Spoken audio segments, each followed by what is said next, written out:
Bapak dan teman-teman semuanya, selamat siang, salam sehat dan tetap semangat untuk kita semuanya. Kami dari kelompok 7 akan mempresentasikan hasil diskusi kami lewat video ini, yang mana topik dari pembahasan kami adalah remaja madya dan ciri-cirinya. Baik, dalam video ini sebelum kami memasuki pembahasannya, terlebih dahulu kami perkenalkan diri kami. Nama saya Febriana Harianja. Perkenalkan, nama saya Rona Madearni Borumunte. Nama saya Darliana Junimanurung. Baiklah Bapak dan teman-teman semuanya, sebelum kita masuk ke pembahasan tentang remaja madya, terlebih dahulu kita memahami apa itu masa remaja. Masa remaja adalah salah satu fase perkembangan dalam kehidupan individu yang ditandai dengan pencarian identitas diri, yang mana masa remaja ini dibagi menjadi 4 bagian, yaitu masa pra-remaja atau masa prapubertas, yang selanjutnya yaitu masa remaja awal, lalu masa remaja tengah atau remaja madya ini, lalu dengan yang terakhir itu masa remaja akhir. Tapi pada video ini kami akan membahas itu tentang remaja madya. Remaja madya adalah masa remaja pada rentan usia 15-18 tahun, yang mana pada masa ini remaja sudah dilengkapi dengan pertumbuhan pubertas, keterampilan berpikir yang baru, terus peningkatan untuk semakin dewasa, serta keinginan untuk memaksimalkan emosionalnya dan psikologisnya terhadap orang tua. Baiklah, adapun ciri-ciri dari remaja madya ini yaitu yang pertama, hubungan dengan teman sebaya, di mana di sini para remaja sudah mulai belajar mengenai namanya hubungan yang bisa timbal balik lah ya. Terus dia mencari teman-teman yang setara untuk diajak berinteraksi.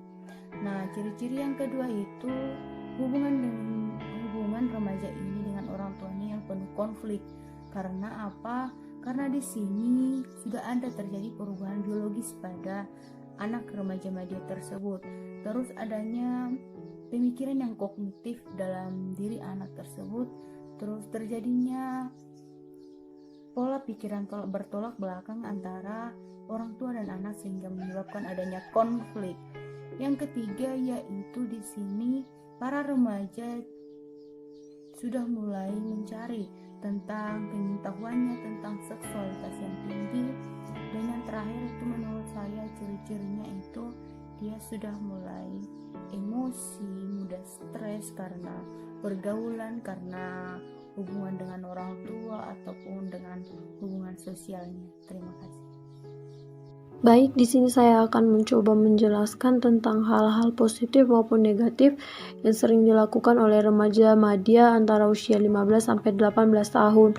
Yang pertama adalah hal-hal positif. Hal-hal positif yang sering dilakukan oleh remaja ini adalah di mana mereka akan memperlihatkan sesuatu yang menonjol di dalam diri mereka, misalnya saja identitas dirinya. Kemudian mereka akan mulai beradaptasi dengan lingkungannya, misalnya saja di dalam masyarakat, dan mulai mengembangkan setiap ide-ide yang ada di dalam pikiran mereka. Kemudian mereka akan berkomitmen pada tujuan yang sudah dibuat. Dalam usia ini juga mereka mulai menunjukkan ketertarikan pada lawan jenis, dan mereka juga memiliki rasa kepedulian yang tinggi terhadap keluarga maupun teman-teman mereka. Mereka juga sudah mulai memikirkan masa depan dan bagaimana cara menggapai tujuan mereka tersebut. Dan mereka juga akan mulai mengambil atau menarik kesimpulan yang menurut mereka baik di dalam dirinya. Pada tahap ini juga mereka akan mulai serius dalam menjalani hubungan dengan lawan jenisnya. Selain itu, ada hal-hal negatif yang sering terjadi dalam usia ini. Yang pertama adalah pergaulan bebas. Pergaulan bebas sering kita dengar di tengah-tengah ataupun di kalangan remaja. Misalnya saja mereka akan mencoba menggunakan obat-obat terlarang, misalnya saja jenis sabu ataupun ganja. Dan kemudian melakukan tindak kriminalitas. Tindak kriminalitas ini adalah salah satu efek atau dampak yang akan terjadi pada anak usia pada tahap usia ini. Jadi dalam hal ini mereka akan melakukan kejahatan, misalnya saja perampokan atau bahkan pembunuhan.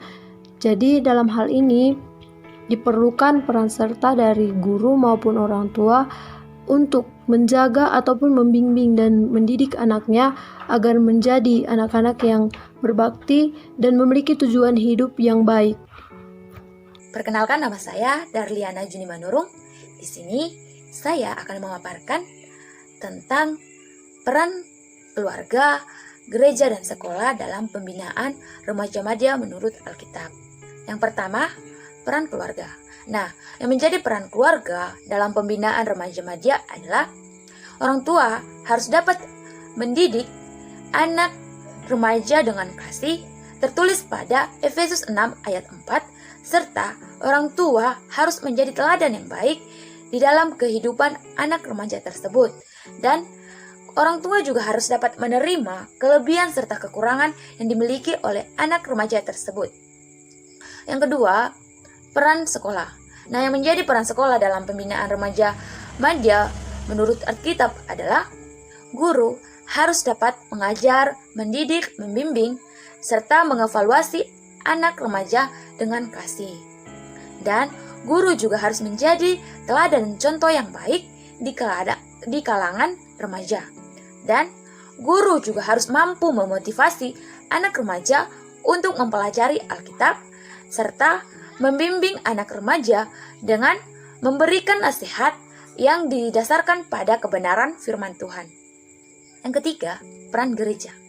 Menjadi peran gereja dalam pembinaan remaja madya menurut Alkitab adalah gereja harus melakukan ibadah saat teduh. Gereja juga harus mampu menjadi teladan yang baik bagi anak remaja, serta memberikan pemahaman kepada anak remaja tentang hidup sesuai dengan firman Tuhan.